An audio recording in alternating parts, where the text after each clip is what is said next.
Hey y'all, it's your boy Adam, and I'm back up on the PRP train. Woo woo! Uh, so it's been a little over a year since my last treatment, where the previous treatment I got a lot of issues. My neck, abdominal wall, and lower back were all treated.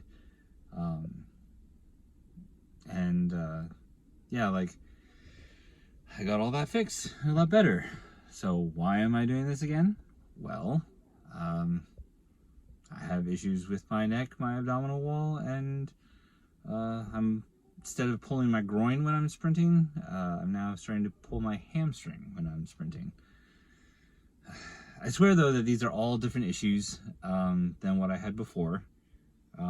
It's just things have moved around. I just had other underlying issues that weren't treated because there was other stuff that was presenting itself.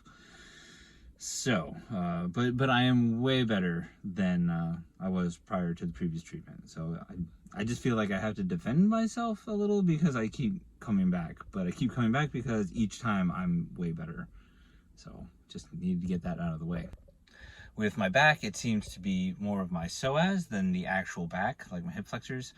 I've had issues with my right psoas forever, for years and years and years and years. And I think we're finally getting to the point where we get that addressed. Last time I saw Dr. Fullerton, he treated part of my right psoas, like a tendon or something, and that was helpful. But I think this is actually now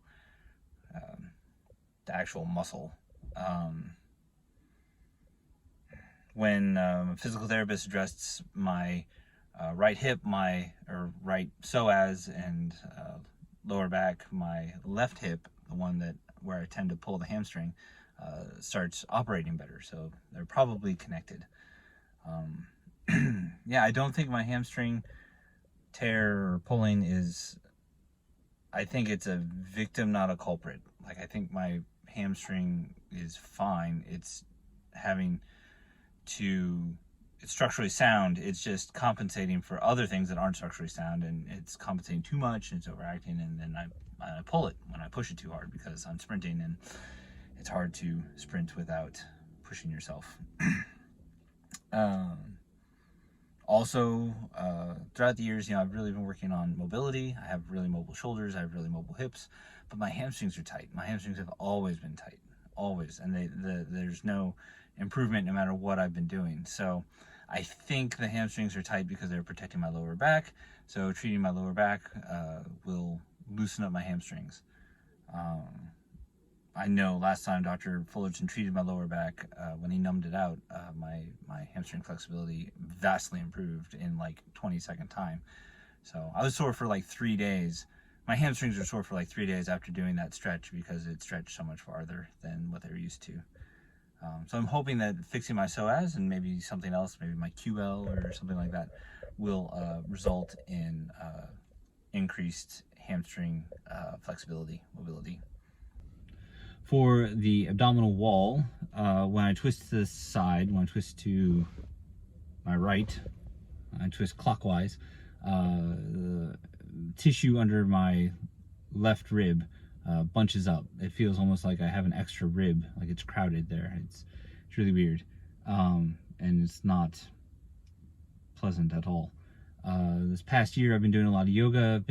With COVID and the gyms closing, I couldn't do powerlifting, so I've been doing yoga instead because I can do that at home. And I've noticed that a lot of asymmetry with things that involve my core, which is pretty much everything in yoga. There's particularly like arm balances. Like I can do side crow on one side a lot more easily than I can do side crow on the other. And I know my body well enough to know that this isn't just like the typical asymmetry, like everyone's asymmetrical and you just have a stronger side. Like the thing that's limiting me on the weak side is it is from injury. It is from damage. Like it's not a lack of strength or coordination that is something that you can work on. Like I've done this long enough that I know my body well enough that this is the sensation. So yeah, so it's yeah, there are many reasons why I'm getting this current treatment. The main reason is that lower back and stuff, I want to be able to continue to be able to hold my son and pick up my son really without any pain as he continues to get heavier and heavier. He's right now 27-pound kettlebell, and it's getting a little painful picking him up. But I would be lying if I didn't say that I wasn't excited to see how this treatment will improve my performance in the yoga world. Concerning the neck, still cracking it. Still kind of hurts to like tuck my jaw. It still kind of hurts back here. I'm constantly trying to release the muscles. I haven't cracked my neck yet today. I'm saving that for Dr. Fullerton because he wants to try and see that under the ultrasound. Instead of having to push on the back area to get a crack, I now push along here and back here. So we'll see where that... Dr. Fullerton says that kind of points to the omohyoid. He's treated it twice though, already 2 different areas. So maybe there's a 3rd area that needs to be addressed. Maybe it's more of the SCM. The SCM is always piano wire tight. So I'm hoping he at least checks it out. Yeah, so I'm excited. So there you have it, folks. That's why I'm getting this all treated today. And I'll record hopefully and see him diagnosed and stuff.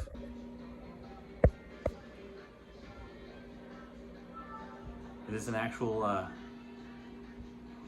treatment injection, or is this the lidocaine? Well, it's lidocaine with dextrose. Oh, okay. Why have one when you get... So just finished up seeing Dr. Fullerton, and he treated all kinds of stuff in my neck and stuff. I'll talk about that later, but right now I feel like my neck is in a brace, so I'm not going to be able to really look over my shoulder with driving too much, but I'll try and do that. Practice safe practices. Now I drive back home. This is not the most fun part, but don't really have another choice, and I've got a family to get home to. Can't wait to see them.